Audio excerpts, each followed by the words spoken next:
अब चाहिँ मामाको बिहेको लागि पनि तयारी सुरु भयो है।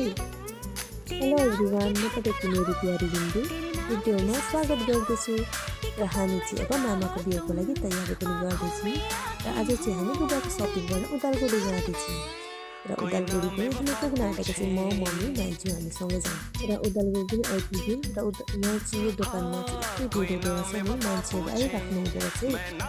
र अब हाम्रो मामा पनि विश्वास, माया, समझदारी र जिम्मेवारीको सम्बन्धमा जोडिन आँट्नु भयो भइदिएर जीवनको सुख दुःखमा एक अर्कालाई साथ दिने नै विवाहित जीवनको सही अर्थ हो जस्तो लाग्छ मलाई चाहिँ।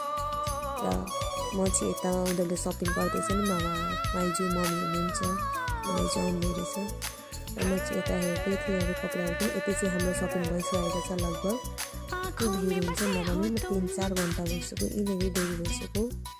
कतिखेर घर पुग्ने हो, अरू पनि सामानहरू लिन छ र विशाल मार्केट पनि जाने भन्दै थियौँ हामी। अब यो लगभग अब चाहिँ बिलिङहरू पनि भइसक्यो भन्दा हुन्छ र दादा यता भिडियो बना कि भन्नुहुँदै थियो।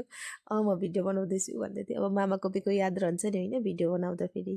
र यता चाहिँ हामी विशाल मार्केट आइपुगेको छौँ। अरू सबै सपिङहरू भयो। मैले चाहिँ यही चप्पल र नानीको लागि एउटा क्रिम लिन थियो ल यता बिलिङ सिलिङ तिरेर चाहिँ अब हामी निस्किन लाग्यौँ अब खानातिर है।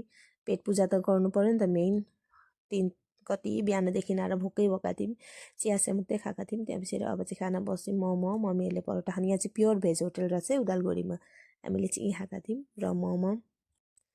अब मोमो नखाने त कुरै छैन होइन, मोमो देखेपछि त कसले खानुहुन्छ देखिसक्छ भन्नु है। क्लिप चाहिँ लिन पाइनँ मैले, त्यो चाहिँ घर आइपुगेपछि यो भिडियो। ल बाई, फेरि भेटौँला अर्को भिडियोमा।